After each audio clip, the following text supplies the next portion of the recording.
तुम्ही घ्यायला व्हिडिओ काढून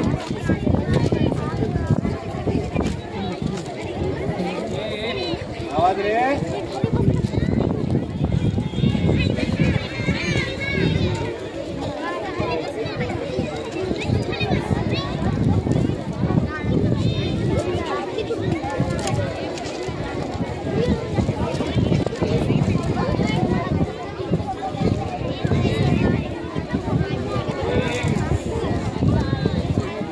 भारत माता की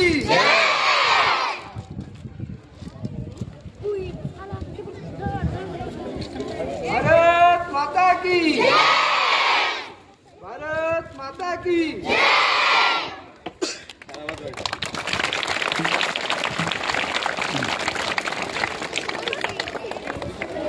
या ठिकाणी आपण अंमली पदार्थांची तंबाखूजन्य पदार्थांची सिगरेट विक्रीची होळी केलेली आहे, ज्याचा आपण या ठिकाणी टॅक्स सुद्धा केलेला आहे.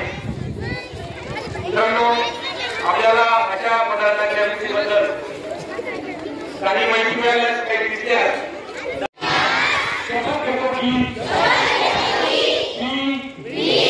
कोणत्याही अंमली पदार्थांचे तंबाखूजन्य पदार्थांचे सेवन करणार नाही.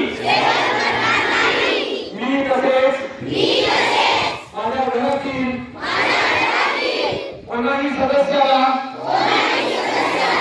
अंमली पदार्थांचे आणि तंबाखूजन्य पदार्थांचे सेवन करू देणार नाही.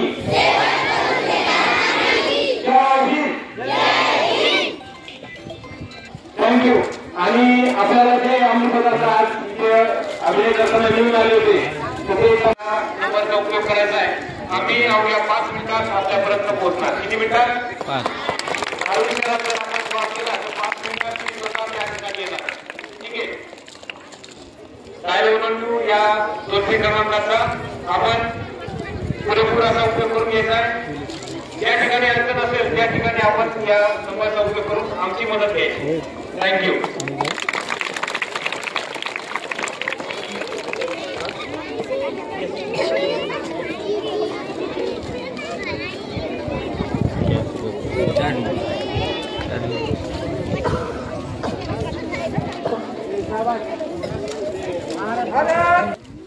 माननीय महाराष्ट्र पोलीस काय मोबाईल घेतलं पण सायलेंट.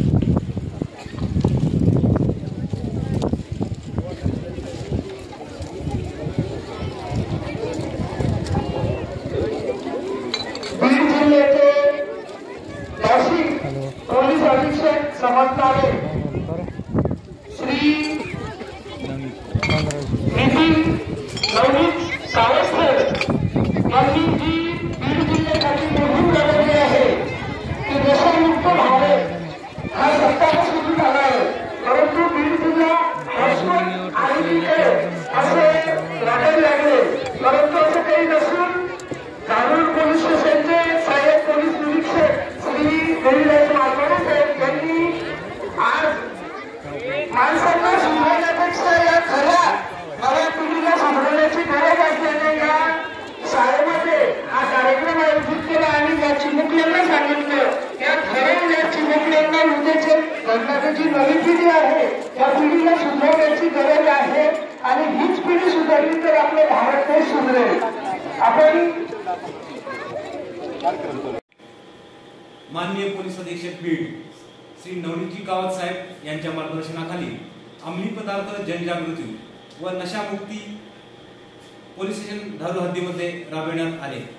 नशामुक्ती जनजागृती अभियानांतर्गत श्रीकृष्ण इंग्लिश स्कूल, बसस्थानक धारूर आणि शिवाजी चौक येथे ज्युनियर चार्ली फाउंडेशनच्या मदतीने जनजागृतीपर पथनाट्य सादर करण्यात आले. अंमली पदार्थांच्या आरोग्यावर होणारे दुष्परिणाम हे गंभीर स्वरूपाचे असून त्यामुळे कुटुंब आणि समाज कसा उद्ध्वस्त होतो आणि त्यावरील उपाययोजना यावर ज्युनियर चार्लीच्या मदतीने लोकांना हसत सहज व्यसनमुक्तीचे धडे देण्यात आले. व्यसन हे केवळ वैयक्तिक आयुष्य उद्ध्वस्त करीत नसून संपूर्ण कुटुंब आणि पर्यायाने समाज उद्ध्वस्त करते आणि ते भविष्यासाठी मोठा धोका आहे असा इशारा या पथनाट्याद्वारे देण्यात आला. पथनाट्यानंतर जनजागृती उपक्रमांतर्गत लोकांना व्यसनमुक्तीची शपथ देण्यात आली. धन्यवाद. जय हिंद.